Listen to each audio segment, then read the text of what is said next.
गुड़िया का खोज। कहानी के मुख्य पात्र हैं नील, उसकी छोटी बहन रिया और उनकी प्यारी गुड़िया डॉट। नील और रिया एक साथ ही परिवार के बच्चे थे।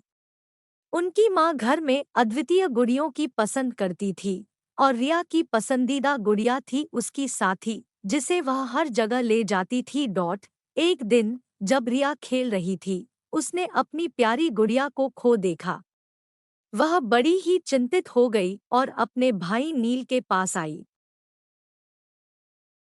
मेरी प्यारी गुड़िया, जो हमेशा मेरे साथ होती है। नील समझदारी से ठीक है, हम उसे मिलकर आएंगे। नील ने रिया की मदद करने का वादा किया और उन्होंने गुड़िया की खोज शुरू की। वे हर जगह देखने लगे, कमरे के कोने, बिस्तर के नीचे, खिलौनों के संग्रहालय में, लेकिन कहीं भी गुड़िया नहीं मिली। नील अब तो निराश होकर गया। लगता है हम तुम्हारी गुड़िया को नहीं ढूंढ पाएंगे। रिया उदास होते हुए, लेकिन भाई, वह मेरी पसंदीदा थी। नील धीरे धीरे हंसते हुए गया। तुम्हारी हर मुसीबत का हल मुझ में है। नील ने दोबारा से खोजना शुरू किया और इस बार उसने एक बड़ी खिलौने की डब्बे के नीचे गुड़िया को छुपा हुआ पाया। वह उसे बाहर लाकर रिया को दिखाया।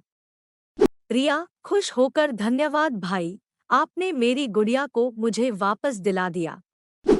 नील मुस्कुराते हुए, कोई बात नहीं रिया, हमेशा तुम्हारे साथ हूँ।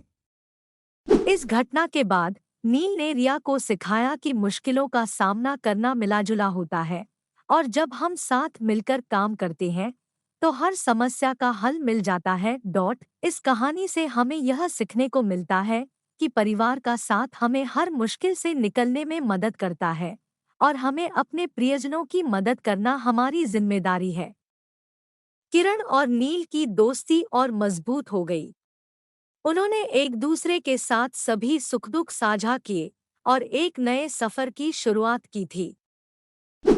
उन्होंने वादा किया कि वे हर समय एक दूसरे के साथ रहेंगे, चाहे जितना भी मुश्किल हो। उनका सफर सिर्फ यात्रा नहीं था, बल्कि एक अज्ञात समय की शिक्षा भी थी डॉट। इस कहानी से हमें यह सीखने को मिलता है कि जब हम दुनिया को देखते हैं, हम नई दृष्टिकोण प्राप्त करते हैं और दोस्ती में नए मायने पाते हैं। यह बताता है कि हमें अपने दोस्तों की समझने और समर्थन में सदैव साथ देना चाहिए डॉट। किरण और नील ने देखा कि दोस्ती सिर्फ एक शब्द नहीं है, बल्कि यह एक अनमोल नजरिया है जो हमारे जीवन को सुंदर बनाता है। उनकी यह नई दोस्ती सफलता की नई परिभाषा बन गई और वे अब साथ में हर कठिनाई को पार कर सकते थे। इसी कहानी के साथ हम देखते हैं कि जीवन का सफर हर बार एक नया अवसर होता है और दोस्ती हमें उस यात्रा में सहयोग और समर्थन प्रदान करती है डॉट। किरण और नील की इस अद्वितीय दोस्ती की कहानी हमें यह सिखाती है कि जब हम साथ मिलकर चलते हैं तो हर संघर्ष को सहने और हर समस्या को हल करने की शक्ति हमें मिलती है। इसलिए जब भी हम एक नए सफर पर निकलते हैं, हमें हमेशा अपने दोस्तों का साथ लेना चाहिए डॉट। जब किरण और नील अपने गांव वापस आए तो उन्हें गांव के लोगों ने बड़ी खुशी से स्वागत किया। गांव की धूप में वे अपने अनुभवों को साझा करने लगे और गांव के बच्चों को अपनी कहानी सुनाने लगे डॉट। लेकिन एक रात गांव में बड़ा हादसा